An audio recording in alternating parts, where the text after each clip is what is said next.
নমস্কাৰ মই অৰিন্দম আৰম্ভ হল যুদ্ধ ইউক্ৰেইনৰ ওপৰত ৰাছিয়াৰ সেনাবাহিনীয়ে চলালে ভয়ংকৰ আক্ৰমণ বৃহস্পতিবাৰে ৰাছিয়াৰ ৰাষ্ট্ৰপতি ভ্লাদিমিৰ পুটিনে টিভিত কৰা এটা বক্তব্যৰ পাছতে ইউক্ৰেইনৰ বিভিন্ন অঞ্চলত ৰাছিয়াৰ সেনাই আক্ৰমণ চলাইছে এতিয়া পুনৰ অনিশ্চিত ভৱিষ্যতৰ দিশে গতি কৰিছে সমগ্ৰ বিশ্ব কিয়নো ৰাছিয়াই এই আক্ৰমণৰ পাছতে এতিয়া কোন দেশে কাৰ স্থিতি লয় কাৰ পক্ষ গ্ৰহণ কৰে তাক লৈ এতিয়াও স্থিতি কোনো দেশে স্পষ্ট কৰা নাই যাৰ বাবে এক অনিশ্চিত ভৱিষ্যতৰ দিশে গতি কৰিছে সমগ্ৰ বিশ্ব ৰাছিয়াই ইউক্ৰেইনৰ ওপৰত কৰা এই আক্ৰমণৰ শেহতীয়া তথ্য লৈ আহিছো প্ৰাক ফোকাছৰ এই বিশেষ প্ৰতিবেদন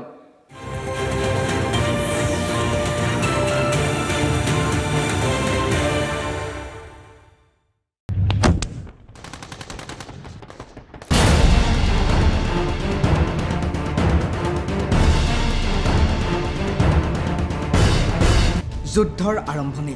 ৰাছিয়াৰ সেনা ইউক্ৰেইনৰ ভূমিত বিগত কেইবাদিনো ধৰি আন্তঃৰাষ্ট্ৰীয় পৰ্যায়ত চৰ্চা অব্যাহত আছিল ইউক্ৰেইন আৰু ৰাছিয়াৰ সংঘাতক কেন্দ্ৰ কৰি আন্তঃৰাষ্ট্ৰীয় বহুমতাই আহ্বান জনাইছিল শান্তি বজাই ৰখাৰ বাবে কিন্তু কূটনৈতিক আলোচনাৰে সমস্যা মীমাংসা কৰাৰ সলনি ৰাছিয়াই আক্ৰমণ চলালে ইউক্ৰেইনক ধ্বংস কৰিলে ইউক্ৰেইনৰ বিমানবন্দৰ আৰু এয়াৰ ডিফেন্স ইউক্ৰেইনৰ ৰাষ্ট্ৰপতিয়ে উল্লেখ কৰে যে ৰাছিয়াই ইউক্ৰেইনৰ আন্তঃগাঁথনি আৰু দেশখনৰ সীমান্তৰক্ষীসকলৰ ওপৰত মিছাইল যোগে আক্ৰমণ চলাইছে ইতিমধ্যে সেই আক্ৰমণৰ শব্দ দেশখনৰ বহু দূৰ দূৰণিৰ চহৰতো শুনিবলৈ পোৱা গৈছে ইউক্ৰেইনৰ ৰাজধানী কিভতো বোমাৰে আক্ৰমণ ৰাছিয়াৰ ইউক্ৰেইনৰ সমৰ্থনত ধাৰাবাহিকভাৱে সতৰ্কবাণী শুনাই থকা আমেৰিকাকো কোনো ভ্ৰক্ষেপ নকৰিলে ৰাছিয়াই ধাৰাবাহিকভাৱে মিছাইল আক্ৰমণ কৰিছে ইউক্ৰেইনত কেৱল এয়াই নহয়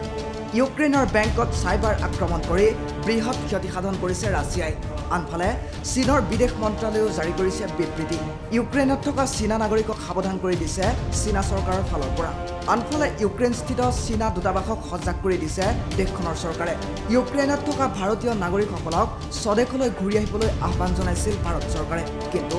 চৰকাৰৰ এই আহ্বানত দেশলৈ ঘূৰি আহিল মাত্ৰ বহু কম সংখ্যক প্ৰৱাসীহে এতিয়াও ইউক্ৰেইনত আবদ্ধ হৈ আছে প্ৰায় 15 সহস্ৰাধিক ভাৰতীয় লোক উল্লেখযোগ্য যে বৃহস্পতিবাৰে টেলিভিছনত দিয়া ভাষণত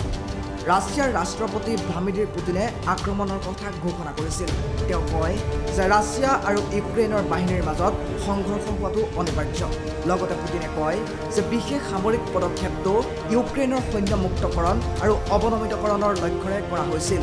লগতে তেওঁ আন দেশসমূহকো সতৰ্ক কৰি দিছিল যে ৰাছিয়াৰ যিকোনো কাৰ্যত হস্তক্ষেপ কৰিলে কেতিয়াও নেদেখা ফল ভুগিব লাগিব হস্তক্ষেপ কৰা দেশখনে ভ্লাদিমিৰ পুটিনৰ এই ঘোষণাৰ লগে লগে কিয়েভ খাৰ্কিভ আৰু ইউক্ৰেইনৰ অন্যান্য অঞ্চলত ডাঙৰ বিস্ফোৰণৰ শব্দ শুনা গৈছিল